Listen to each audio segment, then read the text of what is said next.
सुप्रभात बच्चों। कक्षा 8। आज हम उद्गम हिंदी 2 की कहानी नीलू पाठ 8 नीलू पढ़ेंगे। नीलू एक कुत्ते की कहानी है।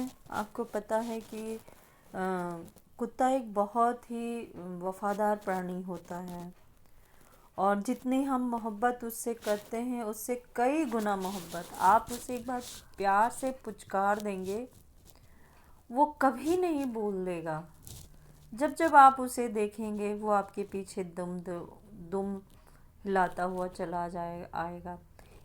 यहाँ तक कि सड़क पर रहने वाले जो कुत्ते हैं वो भी इस तरह से है कि एक बार उन्हें एक बिस्किट एक रोटी खिला दीजिए, वो आजीवन जब तक जीवित रहते हैं तब तक आप अपनी वफादारी निभाते रहते हैं, आपके प्रति अपना स्नेह और प्रेम प्रकट करते रहते हैं। ये एक बहुत बड़ी शिक्षा है हम मानव क्या करते हैं, जो हमारे लिए सब कुछ त्यागता है, सब कुछ करता है, उसे हम त्याग देते हैं। उसके किए हुए उपकार को, उसकी एक गलती को देखकर हम कुत्ते को आप दुत्कार दीजिए ना, फिर भी वो आपके पास आएगा, आपके पैर के पास आके आपका पैर चाटेगा।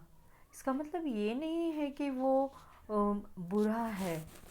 बात ये है कि वो आपके प्रति अपनी वफादारी, अपनी ईमानदारी, अपना स्नेह जो आपने उस पर एक बार किया वो व्यक्त करता है। यहाँ नीलू और उसकी माँ जो है लूसी एक ही प्राण, दोनों भी जो नीलू का बेटा ही लूसी का बेटा ही जो है वो कौन है, नीलू है।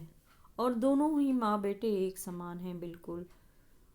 लूसी जब चली जाती है तो नीलू कैसे रहते हैं इस पार्ट में हम देखेंगे। नीलू की कथा उसकी माँ की कथा से इस प्रकार जुड़ी है कि एक के बिना दूसरी अपूर्ण रह जाती है। उसकी अल्सेशियन माँ लूसी के नाम से पुकारी जाती थी, यानी नीलू की माँ अल्सेशियन कुतिया थी। हिरनी के समान वेगवती, सांचे में ढली हुई देह, जिस पर काला आभास देने वाले भूरे पीले रंग, रोम, बुद्धिमानी का पता देने वाली काली और छोटी आंखें, सहज खड़े कान और सघन रोएदार तथा पिछले पैरों से टखनों तक छूने वाली पूंछ, सब कुछ उसे राजसी विशेषता देती थी भी तो वह सामान्य कुत्तों से भिन्न। उत्तरायण में जो पगडंडी दो पहाड़ियों के बीच से मोटर मार्ग तक जाती थी, उसके अंत में मोटर स्टॉप पर एक ही दुकान थी जिससे आवश्यक खाद्य सामग्री समाप्त हो सकती थी। शीतकाल में यह रास्ता बर्फ से ढक जाता था। तब दुकान तक पहुंचने में असमर्थ उत्तरायण के निवासी लूसी के गले में रुपए और सामग्री की सूची के साथ एक बड़ा थैला या चादर बांधकर उसे सामान लाने भेज देते थे। बर्फ में मार्ग बना लेने की सहज चेतना के कारण वह सारी रुकावटों को पार कर दुकान तक पहुंच जाती। दुकानदार उसके गले से कपड़ा खोलकर रुपए, सूची आदि लेने के उपरांत सामान की गठरी उसके गले या पीठ में बांध देता और लूसी सारे बोझ के साथ बर्फीला मार्ग पार करती हुई सकुशल लौट आती। किसी किसी दिन तो उसे कई बार आना जाना पड़ता, पर लूसी को सामान मंगवाने वालों के भुलक्कड़पन से कभी कोई शिकायत नहीं रही। गले में कपड़ा बांधते ही वह तीर की तरह दुकान की दिशा में चल देती। एक दिन अधिक ऊंचाई पर बसे किसी पर्वतीय गांव से बर्फ में भटकता हुआ एक भूटिया कुत्ता दुकान पर आ गया और लूसी से उसकी मैत्री हो गई। उन्हीं सर्दियों में लूसी ने 2 बच्चों को जन्म दिया, किंतु उनमें से एक तो शीत के कारण मर गया और दूसरा उस ठिठुराने वाले परिवेश से जूझने लगा। 4-5 दिन के बच्चे को छोड़कर लूसी फिर दुकान पर आने जाने लगी। एक संध्या के झुटपुट में लूसी ऐसी गई कि फिर लौट ही न सकी। शीतकाल में घ्राण यानी सूंघने की शक्ति के कुछ कठिन हो जाने के कारण कुत्ते लकड़बग्घे के आने की गंध पाने में असमर्थ रहते हैं और उसके अनायास आहार बन जाते हैं। लूसी के साथ भी ऐसा ही कुछ हुआ था। लूसी के लिए सभी रोए, परंतु जिसे सबसे अधिक रोना चाहिए था वह बच्चा तो कुछ जानता ही न था। एक दिन पहले ही उसकी आंखें खुली थी, अतः माँ से अधिक वह दूध के अभाव में शोर मचाने लगा। दुग्ध चूर्ण पाउडर वाला दूध से दूध बनाकर उसे पिलाया जाता, पर रजाई में भी वह माँ के पेट की उष्णता खोजता और न पाने पर रोता चिल्लाता रहता। अंत में हमने उसे कोमल ऊन और अधबुने स्वेटर की डलिया में रख दिया, जहाँ वह माँ के सामीप्य सुख से के भ्रम में सो गया। ऊन की गर्माहट से उसे और उस कोमलता से उसे अनुभव होता कि जैसे उसे माँ का स्पर्श मिल रहा है। डलिया में वो ऊन की गेंद जैसा ही लगता था। जब हम प्रयाग लौटे तो उसे भी साथ लाना पड़ा। लेखिका जो महादेवी वर्मा है वो इलाहाबाद यूनिवर्सिटी में प्रोफेसर थी और उनका घर प्रयाग में था।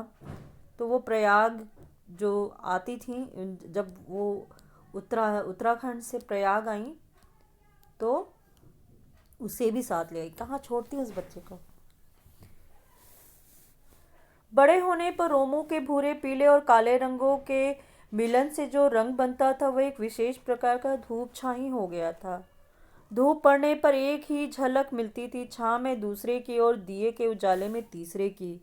कानों की चौड़ाई और नुकीलेपन में भी वह कुछ नवीनता थी। सिर पर की ओर अन्य कुत्तों के सिर से बड़ा और चौड़ा था और लंबोतरा पर सुडौल।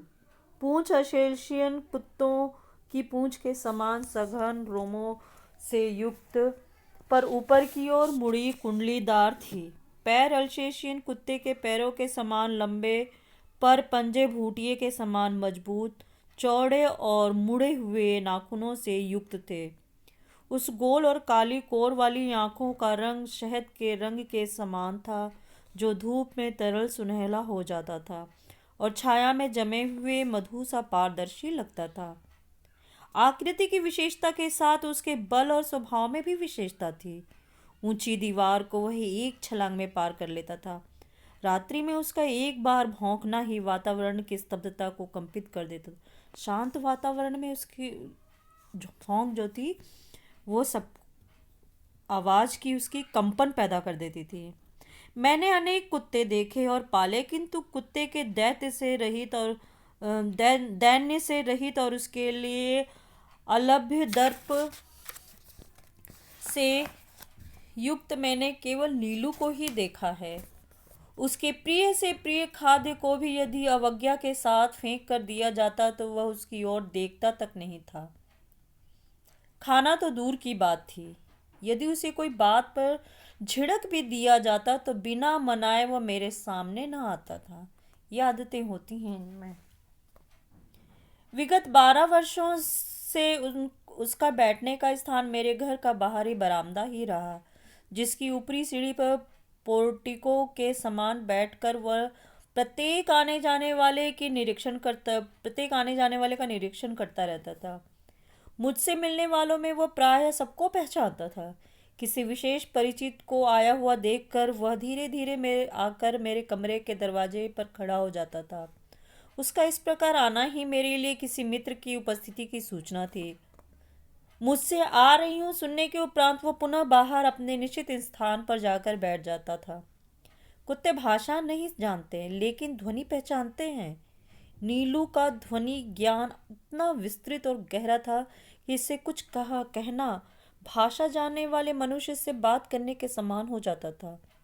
बाहर या रास्ते में घूमते हुए यदि कोई उसे कह देता, गुरुजी तुम्हें ढूंढ रही थी नीलू, तो वह विद्युत की गति से 4 दीवारी कूद कर मेरे कमरे के सामने आकर खड़ा हो जाता।